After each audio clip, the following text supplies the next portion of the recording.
যে আমরা আমাদের প্রধান অতিথি এই মিলাতে দীর্ঘদিন অবস্থান করছেন, দীর্ঘদিন ধরে। আমরা সিলেট ওসমানী আন্তর্জাতিক বিমানবন্দর 23 বছর হয়েছে ইন্টারভিউ করা হয়েছে, কিন্তু ওসমানী বিমানবন্দর থেকে বিমান ছাড়া কোনো ফ্লাইট ওঠানামা করে না।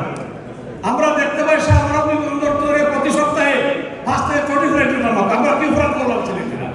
আমি মাননীয় প্রধানমন্ত্রীকে বলবো, ইনশাআল্লাহ উনি যখন বাংলাদেশের প্রধানমন্ত্রী হবেন, আমাদের যাতে সিলেট এয়ারপোর্ট ফুললি ফাঁকি এয়ারপোর্টে তৈরি আগে থেকে যাচ্ছে। আপনাদের সবাইকে ধন্যবাদ। Thank you. শুধু আমার কবিতা আমি বার করছি। ধন্যবাদ কেমন দেখাতে অত্যন্ত সংক্ষিপ্ত মূল্যবান বক্তব্য রাখার জন্য। এভাবে যদি প্রত্যেকে আমাদেরকে সহযোগিতা করেন তাহলে আমাদের জন্য ভালো হবে। আমাদের সিলেট হিসাবে আমাদের অনেক কিছু থাকবে আপনার, কারণ আমরা নিগৃহীত দীর্ঘদিন থেকে। এই নিগৃহীত আমরা আর থাকতে চাই না। আর অনেকে বলতেছেন যে এটা ভাবি এবং ভাইয়ের উপস্থিতিতে লাস্ট সিটি সংসদের মিটিং। আমি মনে করি, আমি আল্লাহর কাছে দোয়া করি যে আপনাদের প্রতিটা মৃত্যুবার্ষিকীতে ওনাকে একটা জ্ঞান দেখতে পাই। এটা এদেশ ওনার দেশ। উনি 14 বছর থেকে এই দেশে আছে। আমরা যদি ব্রিটিশ বাঙালি হই, উনি ব্রিটিশ বাঙালি না হলেও এদেশের একটা দীর্ঘদিনের একটা সম্পর্ক এদেশের সাথে ওনার, এই ব্রিটিশ বাঙালিদের সাথে ওনার, এই সিলেটিদের সাথে ওনার।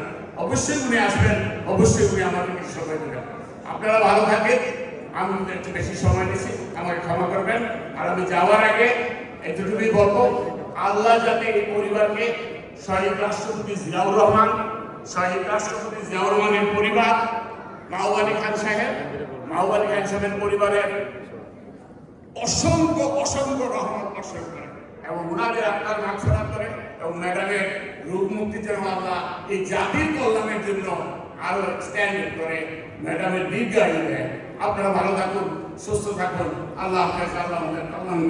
আল্লাহ বাংলাদেশের মানুষের আশা আকাঙ্ক্ষা, তার সাথে সাথে প্রবাসী অনেক আশা আকাঙ্ক্ষা প্রবাসীদের এই দোয়ার মাধ্যমে যে প্রবাসীদের ভোটাধিকার, প্রবাসীদের অনেক জায়গা সম্পত্তিগত ফেসিসটা দখল করে রেখেছে, এগুলি যাতে প্রবাসীরা নিয়ে বিচার পায়। আমি আজকে যেহেতু মাগরিবের সময় আমরা এই যে আজকের সিলেটের আরেকটা জিনিস যেটা আমি দেখেছি, ডকুমেন্টেশন নেই, সিলেটের তিবিয়া কলেজের প্রতিষ্ঠাতাও কিন্তু ওনার চাচা ডক্টর নফর আলী খান সাহেব ওনারা ছিলেন।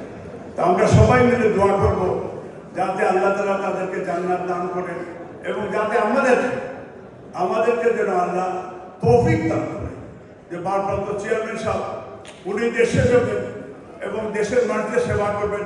আমরা ওনার সাথে বাংলাদেশে গিয়ে দেশের মানুষের জন্য সেবা করার জন্য আল্লাহ তৌফিক দান করেন।